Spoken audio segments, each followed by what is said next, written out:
जय श्री कृष्ण, जय गोपीनाथ। जीवन का नाम है परिवर्तन। शास्त्रों में कहा गया है परिवर्तिनी संसारे मृतक को वा न जायते। पर ऐसे समय में हमें कोरोना या ऐसे कोविड-19 या वायरस से डरने की बजाय भगवान की करुणा का विचार करना चाहिए। जो लोग प्राचीन धर्म ग्रंथों को ऋषि मुनियों के बताए हुए विषयों को मात्र दकियानुसी मानते थे, आज वही लोग सनातन धर्म के ग्रंथों को और उसमें बताए गए विषयों को एक वैज्ञानिक रूप से स्वीकार कर रहे हैं। हाथ मिलाने की बजाय नमस्कार और वंदन की संस्कृति वापस आई। 5,500 वर्ष पूर्व हमारे अनेक ग्रंथों में, जैसे कि विष्णु स्मृति, मनुस्मृति, पद्म पुराण, महाभारत इत्यादि अनेक ग्रंथों में ऐसी बातें बताई गई थी जो आज हमें वही डॉक्टर लोग बता रहे हैं। देखिए, जैसे कि मनुस्मृति में लिखा था कि अनातुरस्वानि खानी न स्पृशेद अनिमित्ततः। बिना कारण अपनी इंद्रियों जैसे कि नाक, कान, आंख, मुंह इत्यादि को स्पर्श न करें। अर्थात मुंह में हाथ डाल के बैठे रहना, कान में उंगली डालते रहना, आंखों को बार बार उंगलियों से मसलते रहना, ये सब नहीं करना चाहिए, अकारण ही नहीं करना चाहिए। आज डॉक्टर कहते हैं कि अगर आपको बीमारियों से बचना है तो हाथों को आप गलत जगहों पर न लगाएं और स्पर्श से बचें। 550 वर्ष पूर्व जगत गुरु महाप्रभु श्रीमद् वल्लभाचार्य चरण ने भक्ति मार्ग में अस्पर्श, जिसे अपभ्रंश करके आज अपरस का नाम दिया गया है, वो पूर्ण वैज्ञानिक रूप से बताया था। जैसे कि पद्म पुराण और विष्णु स्मृति, विष्णु पुराण इत्यादि में कहा गया, न अप्रक्षालितम पूर्वधृतम वसनम बिब्रूयात्। बिना धोया हुआ वस्त्र कभी भी न पहने और अपने पहने हुए वस्त्रों को, एक बार पहने हुए वस्त्रों को भी तुरंत धोएं।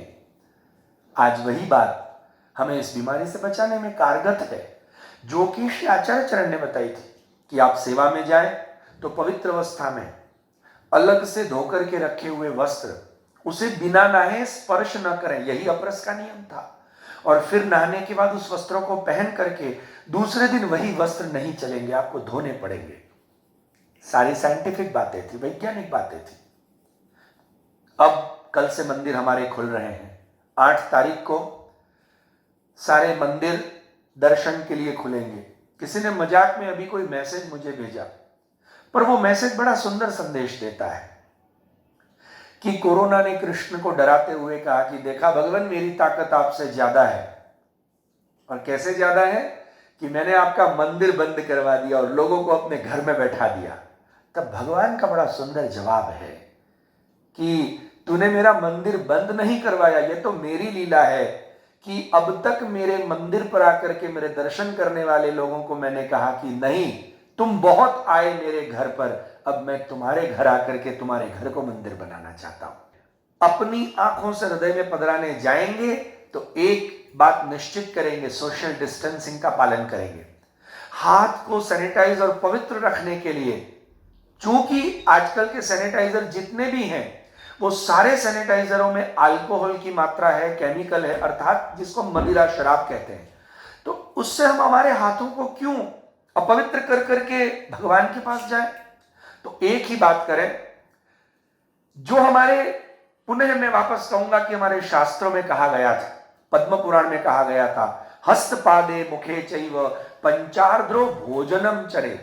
हाथ, पैर और मुंह को अच्छे से गर्म पानी से धो करके, कर्पूर या फिटकरी के विषयों से धो करके, शुद्ध करके ही भोजन इत्यादि करें। तो वैसे ही भगवान को भी जब हमको स्पर्श करना है तो अपने हाथों को सैनिटाइज करने के लिए, जो हमारे पुष्टि भक्ति मार्ग में ठाकुर जी को भोजन कराते वक्त भोजन की थाली में एक छोटी कटोरी गर्म जल की रखी जाती है, उसका भाव बड़ा सुंदर है। भोजन कराने वाले या भगवान के अगर हाथ में कहीं थोड़ी सी ज्वलनशीलता लगी तो उसमें हाथ डुबोएंगे और थोड़ा सा स्वच्छ कर लेंगे। इतना ही नहीं, जब भगवान को आचमन कराया जाता है, श्री गोपीनाथ प्रभुचरण और श्री विठलनाथ प्रभुचरण ने सेवा श्लोका नाम के जो ग्रंथ लिखे हैं उसमें बात लिखी है कि आचमन कराने का जल थोड़ा सा वाम गर्म उष्म हो, इतना गर्म नहीं कि हाथ जले पर थोड़ा सा वार्म हो, और उसमें कपूर इत्यादि डाल करके सुगंधित किया जाए। और कपूर का जल भी सैनिटाइज करने के लिए बहुत शुद्ध माना गया है। कुछ लोग कहते हैं कि आजकल होटलों में ये नींबू और पानी की नई फैशन चली, नहीं नहीं, ये बहुत पुरानी है। ये विषय वर्षों से हमारे शास्त्रों में बताए गए और भक्ति मार्गीय मंदिरों में आज भी भगवान को इस प्रकार के उष्म जल के कटोरे आते हैं। तो मैं इतना ही कहूंगा कि हमारे प्राचीन संस्कृति में बताए गए जो मुख्य वैज्ञानिक विषय हैं उन विषयों को आप अब बहुत प्रेम से धैर्य से समझें और मंदिर में जाएं तो इस प्रकार की शुद्धि रखते हुए हमारे आचार्यों ने बताई है। इवन हमारा भक्ति मार्गीय संप्रदाय जो है, भक्ति मार्गीय विषयों में बहुत भोग रोगाने में, ठाकुर जी को जगाने में, हर एक विषयों में वैज्ञानिकता है। आयुर्वेद और साइंस का समावेश देख लीजिए। जैसे वसंत के दिन आते हैं तो आधा पाचरी ठाकुर जी को आती। आधा पाचरी माने अदरक को उसकी छाल ऊपर की निकाल के छोटी छोटी झीनी झीनी पतली पतली चीरी की जाती है, उसमें थोड़ा सा नमक इत्यादि डाला जाता है और वो भगवान को पहले भोजन में आता है, नींबू नमक वाला। क्यों? उस अदरक को, आयुर्वेद ऐसा कहता है, उस अदरक को भोजन करने से हमारी पाचन शक्ति अच्छी रहती है। इतना ही नहीं, उस समय के जो वायुजन्य दोष हैं या जो प्रकोप हैं, उस समय के वसंत के या वातावरण के जो रोग हैं वो हमें नहीं होते हैं। पाचन शक्ति अच्छी हो जाती है, हमारी इम्यूनिटी सिस्टम बढ़ती। जैसे शीतकाल आएगा, ठंडी की मौसम आएगी, तो पुनः हमारे जगतगुरु महाप्रभु श्रीमद् वल्लभाचार्य चरण ने कहा सौभाग्य सूंठ इत्यादि पवित्र भोग भगवान को रोगा है, जिसमें सौभाग्य सूंठ में 23 से 25 तो औषधियां होती हैं, केसर, अंबर, अबरक, भस्म इत्यादि, स्वर्ण, क्या क्या होता है, अश्वगंधा, शतावरी। अब उससे आपकी इतनी इम्यूनिटी सिस्टम बढ़ जाती है कि आप ठंड से भी अपने शरीर को आंतरिक स्ट्रॉन्ग कर सकते हैं। भगवान के पास जाए तो हाथों को 2 बार धो करके इत्र लगा करके जाए। देखिए, सैनिटाइज करने की प्रक्रिया प्राचीन थी। कुछ लोगों ने उनको दकियानुसी माना। पुष्टि भक्ति मार्ग में जिन्हें मर्यादी या शुद्ध धार्मिक व्यक्ति कहा जाता है, लोग उन्हें दकियानुस कहते हैं, पर समझते नहीं है। आज वही लोग स्वस्थ हैं और उन लोगों की आज देखा देखी लोग कर रहे हैं, पर समझ के करें। तो आप जब मंदिर जाएं, इन पवित्र वस्तुओं से हाथ को सैनिटाइज करें। और एक बात और बताऊं कि भगवान के मंदिर की हर एक वस्तु में विज्ञान और तर्क रहा हुआ है। बस बात इतनी सी है कि हमने कभी देखने की कोशिश नहीं करी, ये हमारे सोच की गलती है। तो मेरी यही विनती है कि अब से आप, क्योंकि धर्म और विज्ञान वो अलग अलग विषय नहीं है। धर्म में जो बातें कही गई हैं, विज्ञान उसे पूर्ण करता है, प्रमाणित करता है, एक्सपेरिमेंट करके, प्रयोग करके। तो धर्म का पूरक है विज्ञान। ये एक ही वस्तु को प्रमाणित करने के 2 पहलू हैं। तो याद रखिए, हमारी नजर ऐसी हो कि हम उन विषयों में रहे हुए विज्ञान को समझ सकें।